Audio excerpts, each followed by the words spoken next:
Suspense سے پردہ اٹھا ہی دیں جو کافی دیر سے مجھے کیوریس کیے رکھا ہے. آخر یہ کون سی کتاب ہے جو آپ کے پاس ہے؟ ناظرین میرے ہاتھ میں یہ کتاب ہے طاقت کا توازن. یہ دو شخصیات کے انٹرویو ہیں. اچھا. اس میں ایک حسن نصر اللہ ہیں اور ایک جو ہیں وہ قاسم سلیمانی ہیں.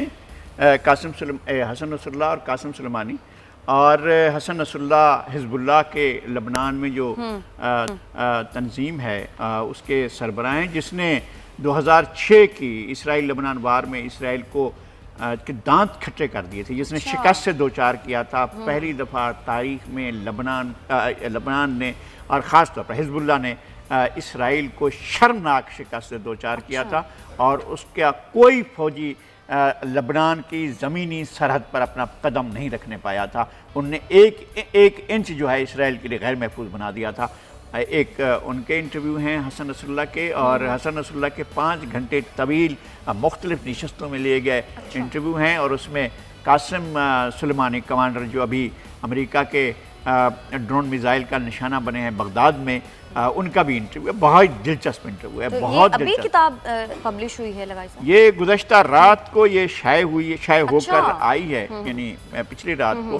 اور شہنشاہ جعفری صاحب نے اس کو مرتب کیا، ہمارے ایک بہت مہربان دوست ہیں، انہوں نے اس کو مرتب کیا. اور جب کتاب چھپ کر مجھے معلوم ہوا تو میں نے ان سے رابطہ کیا. میں نے کہا ہے کہ عذرائے کرم، میں نے سنا ہے کہ آپ نے ایک کتاب مرتب کی ہے، وہ گئی ہوئی ہے چھپنے کے لیے اپنا پریس میں، تو کتاب پریس میں آئے تو میں اس کو دیکھنا چاہوں گا. انہوں نے کہا کہ اتفاق یہ ہے کہ میں پریس سے ایک کاپی اٹھا کر لایا ہوں. تو میں نے کہا آپ اس وقت کہاں آئے؟ انہوں نے بتایا کہ میں ایک جگہ بتائی کہ میں وہاں پر ہوں. تو میں فوراً وہاں پہنچا اور میں نے جا کر پہلا کام یہ کیا کہ ان سے کہا لائیے وہ کتاب مجھے دیجیے. انہوں نے کہا میں ایک ہی کتاب اٹھا کر لایا ہوں. میں نے کہا کہ نہیں، یہ کتاب تو مجھے دے دیں، اب آپ جا کر دوسری کتاب کل لیں جب لیں، وہ کتاب آپ کی مرضی، لیکن میں یہ کتاب آج ہی آپ سے لے رہا ہوں. تو میں نے ان سے یہ کتاب لی. پھر میں نے رات کو حسن نصر اللہ کے انٹرویو کچھ نشستیں پڑھی. پھر میں نے قاسم سلیمانی کا انٹرویو پڑھا.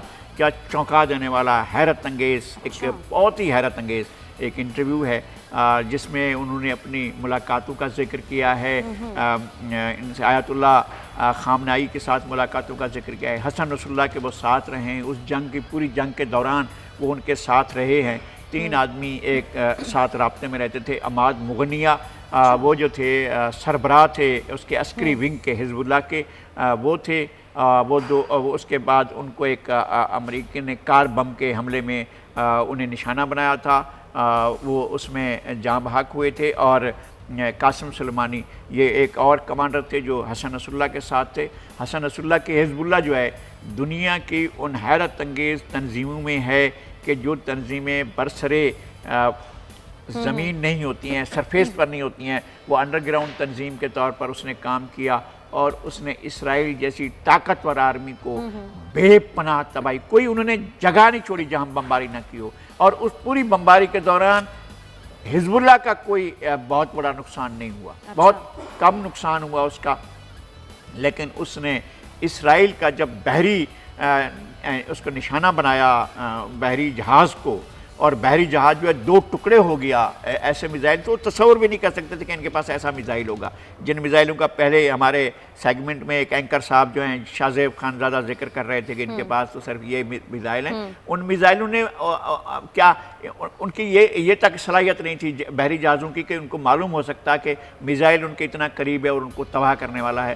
تو ان کو وہ ہو گیا، اور پوری بحریہ جو ہے ناکارہ کر کے رکھ دی تھی انہوں نے اسرائیلی بحریہ کو، اور اسرائیلی فضائیہ کو بھی اسی طرح سے بے اثر کر دیا تھا. زمینی فوج تو آگے بڑھ ہی نہیں سکی تھی. لگائی صاحب، میرے جیسے وہ تمام لوگ جن کی معلومات تھوڑی کم ہیں وہ یہ جاننا چاہیں گے قاسم سلیمانی کی شخصیت کیسی تھی ویسے؟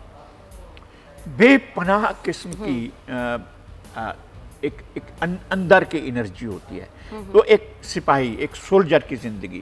میں زیادہ ان کے بارے میں ظاہر نہیں جانتا ہوں، ہمارا علم جو ہے وہ، اور امریکہ جس طرح ظاہر کر رہا ہے کہ جناب ہم نے تو ختم کر دیا، ایران کی سب سے بڑی شخصیت تھی، اور وہ یہ کہ آیت اللہ خامنئی کے برابر کی شخصیت تھی. بہرحال وہ ایک انتہائی کامنر تھے، بہت ہی عام آدمی کی طرح تھے. ایک خاص ایسے مزاج کے آدمی تھے کہ جن کو آپ فرش نشین کہہ سکتے ہیں. وہ فرش پر بیٹھا کرتے تھے، وہ زمین پر بیٹھ کر وہ اپنا کھانا تناول کرتے تو زمین پر بیٹھ کر کرتے تھے، فرش پر بیٹھ کر، سونا ان کا فرش پر ہوتا تھا۔ دیکھیں لڑنے والے سپاہی فرش پر ہی بیٹھا کرتے ہیں۔ میں ایران میں تھا، ارشاد احمد حقانی صاحب، ضیاء الدین صاحب اور طارق وارثی صاحب بڑے سینئر جرنلسٹ تھے، محمود العزیز صاحب، بڑے لوگ ہمارے ساتھ تھے۔ تو وہاں ایک بات ہمیں بتائی گئی تھی کہ جناب یہاں پر جو ہمارے ایران کے فوجی ہیں، ہمیں وہاں پر ہمارے زاہد مبشر صاحب، میجر جنرل زاہد مبشر صاحب ہمارے بہت مہربان دوست ہیں، وہ اس وقت وہاں پر ستاشی تھے۔ ان کے ہم ایک تقریب میں جو ہے انہوں نے کہا کہ جی یہاں پر میجر اور کرنل رینک کے افسران پارٹ ٹائم پر ٹیکسی چلاتے ہیں۔ تو پھر ہمارے یہاں سوال ہوا کہ ہمارے دوستوں نے کہا کہ یہ ایسی فوج کیسے لڑے گی؟ میں نے کہا یہی فوج لڑے گی بھائی، یہی فوج لڑے گی۔ ٹھیک ہے، سبسکرائب کریں اور بیل دبائیں تاکہ کوئی خبر رہ نہ جائے۔